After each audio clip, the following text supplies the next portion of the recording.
रथ के राज दुलारे, कौशल्या किया दिखतारे, वो सूर्य वर्ष के सूरज, रथ कुल के उजियारे, राजीव नयन बोले, ओ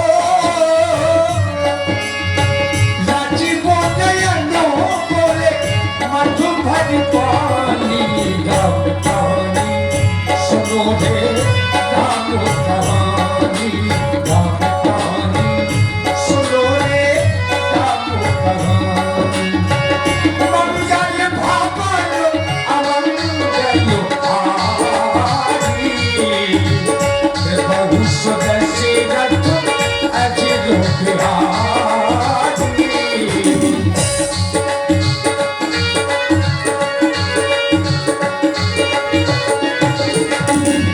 जब तेरा मोह, जब तेरा मोह प्यारे घर आए, मिट्टियों मंगल मोद बढ़ाए।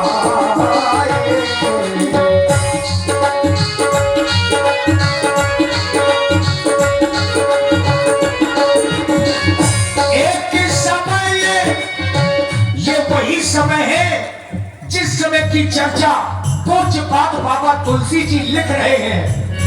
एक समय ये सब सही समाचार, राज्यसभा रघुराज विराजा, राज्यसभा रघुराज विराजा, राज्यसभा रघुराज राजा।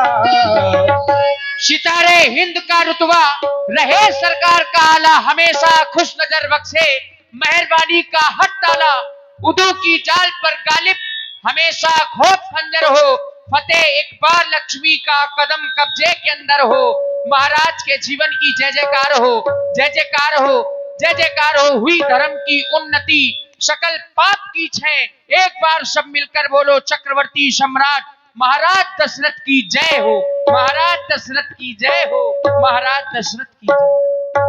और आप ही आदरणीय श्री आर के रोशन ताज पहन ये सूरज शान दिखाता है, ये चांद भी लश्कर बन इन तारों के संग आता है। हर वक्त हो खूबसूरत, हर वक्त की हो ख्वारी, अरे बनकर धर्म के नाम का सिक्का धरती से गगन तक हो जारी। महाराज के जीवन की जय जयकार हो। अष्ट मंत्रियों में श्रेष्ठ मंत्री श्री सुमंत जी महाराज, वह हमारे अन्य मंत्रिमंडल, आप तो जानते हैं जब भी हम अपने सूरमुखी सिंहासन पर आसीन होते हैं, आप मंत्रियों से अपनी प्यारी प्रजा का हाल जाना करते हैं। हाल जाना क्यों करते हैं? क्योंकि राजमंत्री ऐसा हम नहीं, ऐसा यह सिद्धांत कहता है कि जिस राजा के राज में यह प्यारी प्रजा दुख पाती है, वह राजा नरक का गामी होता है। ऐसा राजा संसार में शोभनीय और प्रशंसनीय नहीं होता। फिर हम तो देख भी रहे हैं कि जब ते राम ब्याह घर आए, नित नौ मंगल मोद बधाए। जब से हमारे चारों पुत्रों का विवाह हुआ है राजमंत्री, अयोध्या में चारों तरफ केवल खुशियां ही खुशियां मनाई जा रही हैं, उत्साह मनाए जा रहे हैं, बधाई बजवाए जा रहे हैं। लेकिन हम फिर भी विचार करते हैं, कहीं हमारे महलों में बजने वाले इन बधावों की आवाज इतनी तीव्र तो नहीं कि हम किसी के दुख को ना सुन पा रहे हों। यदि हम अपनी खुशियों में लीन होकर अपनी इस प्यारी प्रजा के दुख को नहीं समझ पा रहे, तब तो हमारा जीवन ही व्यर्थ हो जाएगा। राजमंत्री, ऐसा हम नहीं, यह सिद्धांत कहता है, जासु राजे जासु राजे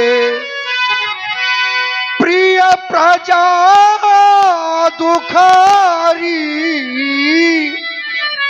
सो न पोअवश्य सो न पियवश्य, न रखे अधिकारी सो न पोअवश्य।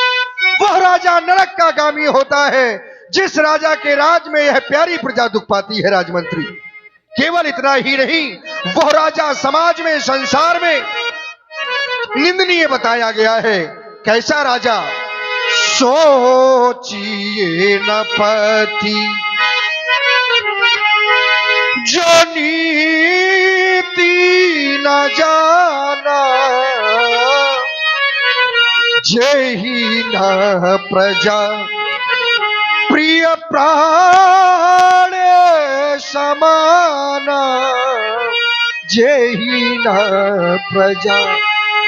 राजा और प्रजा का जो संबंध होता है वो एक पिता और पुत्र का होता है। प्रजा पुत्रवत होती है, राजा पितावत होता है।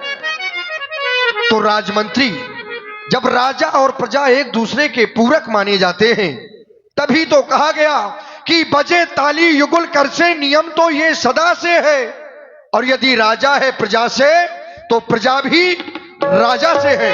राजमंत्री, हमने तो इस संसार में यहां तक देखा है, देखते हैं तो हृदय द्रवित हो जाता है कि ये पहने जरी के चीथड़े वो ऐश का सामान समझे हैं और इस प्यारी प्रजा को गुलाम समझे हैं, स्वयं को भगवान समझे हैं। धिक्कार है ऐसे लोगों के जीवन को, क्योंकि राजमंत्री, वो धन बल पद पाकर, थोड़ा सा धन, थोड़ा सा बल, यश, सौंदर्य पाकर व्यक्ति के जीवन में अहंकार आ जाता है, फिर जीवन केवल गर्त की ओर जाता है। धन बल पद पाकर वो चूरी रहे और सतपा कर भूल रहे, लेकिन वह सारी शक्ति निरर्थक है जो काम किसी के आ न सके। ऐसा धन किस काम का है यदि उस धन से हम किसी का हित नहीं कर सकते? ऐसा बल किस काम का है यदि किसी अनाथ की रक्षा नहीं कर सकते? किसी दुखिया को यदि सताया जा रहा है, हम उसका भला नहीं कर सकते? ऐसा बल किस काम का है राजमंत्री? इसलिए आज हम पुनः तुमसे जानना चाहते हैं, क्योंकि हम यहाँ के राजा हैं और राजा होने के साथ साथ हम अपनी प्रजा को अपने पुत्रों की भांति स्नेह करते हैं।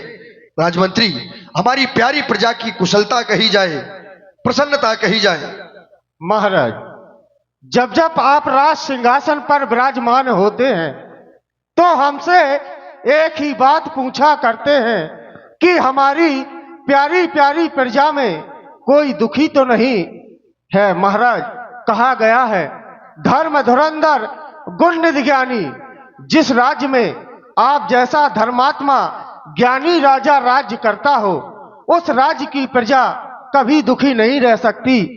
और भी कहा गया है कि मत कर परवाह किसी की, चाहे जमाना खिलाफ हो, अरे चलना उस राह पर जो सच्चा और साफ हो। महाराज, यज्ञशाला, पाठशाला, गौशाला सभी सुचारू रूप से चलाई जा रही है। और इतना ही नहीं, अरे अयोध्या के हर घर में है दूध पूत की आवाज आनी, सिंह और अजा पीते एक घाट पानी। आपकी प्रजा में कोई दुखी नहीं है महाराज। सुंदर, बहुत सुंदर। जब तक आप जैसे मंत्रियों का हमारे राज्य को सहयोग प्राप्त हो रहा है, प्रजा कैसे दुख पा सकती है? वैसे भी जिस राजा के राज में यह तीन झूठ बोलते हो, उस राजा का विनाश हो जाता है। सचिव वैद्य गुरु तीन जो प्रिय बोले भयास, तो राज धर्म तन तीन कर होए बेगही नाश। आप मंत्रियों का सहयोग है, हृदय से प्रसन्नता है, लेकिन ना जाने क्यों ऐसा आभास कर रहे हैं कि ताज कुछ टेढ़ा सा है। दर्पण लाओ जरा, हम इसे सीधा करें। महाराज ने दर्पण मंगाया और दर्पण में महाराज ने अपना मुख देखा। राय सुभाए मुकुर कर लीधा, बदन बिलो की मुकुट सम कीना। मुकुट बराबर किया और तभी राजा दशरथ जी का ध्यान श्रवण समीपे भये सित के मनहु जरठ पनु अस्य उपदेशा। राजमंत्री महाराज, आज हम दर्पण में अपने मुख को देख रहे थे, दृष्टि कानों के समीप बालों की ओर पहुंची तो पाया क्या कि श्रवण समीप भय सुत के साथ। और हमारे विनेन्द्र राजपूत जी बसवारी आपके द्वारा ये 21 मुद्राएं महाराज श्री दशरथ जी के चरणों में प्रदान है। धन्यवाद, साधुवाद। और ये छोटे से बच्चे पूजा जो छिबोली से है। तो हो गए राजमंत्री, जीवन हमारा देखो ना देखो, देखते देखते ही गुजर गया। आभास करते हैं राजमंत्री, इस संसार में व्यक्ति के जीवन में बहुत से मित्र बनते हैं, बहुत से मित्र छूट जाते हैं, लेकिन सच्चा मित्र कौन है? तो हृदय में आभास करता हूं कि दर्पण से अच्छा मित्र हो नहीं सकता, क्योंकि यह सांसारिक मित्र भय या लोभ स्वार्थ के कारण आपसे झूठ बोल सकते हैं, लेकिन दर्पण को आज जैसे हमने अपने सामने किया तो हमारे जीवन की वास्तविकता कह दी कि राजा दशरथ, तुम्हारा चौथापन यानी बुढ़ापा आ गया। और बुढ़ापे में व्यक्ति को करना क्या चाहिए? तो यह सिद्धांत कहता है कि चौथेपन जाइए नृप कानन। चौथेपन में व्यक्ति को गृहस्थ आश्रम का परित्याग कर देना चाहिए, वानप्रस्थ स्वीकार करना चाहिए, परमात्मा का भजन करना चाहिए। जो व्यक्ति अपने जीवन में चौथेपन में या संपूर्ण जीवन में भगवान का भजन नहीं करता, उस व्यक्ति के लिए तो वैसे ही बताया गया है जैसे ये बुद्धि बड़ी चतुराई बड़ी है और सुंदरता तनु में प्रगति है। वो इंद्र के द्वारी गजेंद्र हजारन,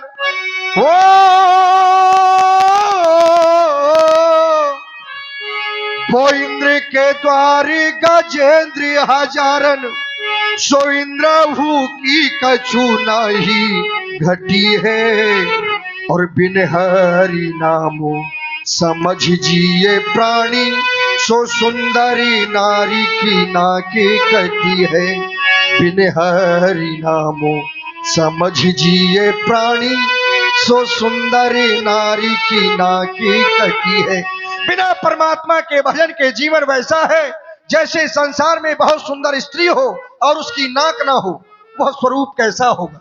राजमंत्री देखो ना, ये हमारा जीवन देखते देखते ही चला गया। विचार कर रहा हूं, आखिर जो इस संसार में आया है उसे जाना होता है। आया है सो जाएगा, राजा रंग फकीर, कोई सिंहासन चढ़ चला, कोई बांधा गया जंजीर। सभी को जाना है, तो व्यक्ति को अपने जीवन रहते ही जीवन के लक्ष्य की पूर्ति कर लेना चाहिए। जैसे कि हम विचार कर रहे हैं कि नृप युवराज राम कह देव, जीवन जन्म लाहु किन लेऊ। हम क्यों ना अपने ज्येष्ठ पुत्र राम के अयोध्या का युवराज बनाकर अपने जीवन के संपूर्ण सुखों का आनंद लें। राजमंत्री देखो ना, मंत्री आता है वह ग्रीष्म काल, वो सुंदर बसंत ऋतु जाती है।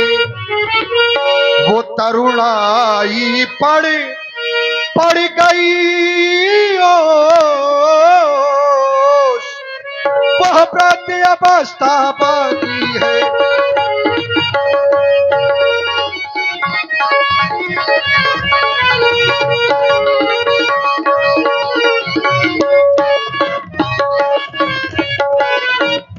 ये बरसों का रिजा युद्ध स्थल में और बरसों शिकार में मगनी रहा। वो बरसों तक दासी दासी रहे, बरसों तक दासी दासी रहे, बरसों महलों में मगनी रहा, बरसों तक दासी।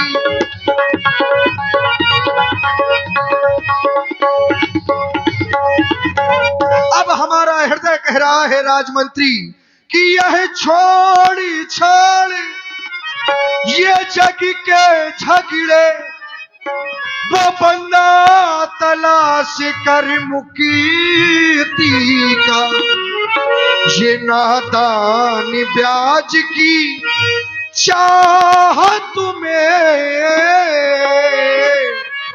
खोए देता है पूंजी का, नादान ब्याज की।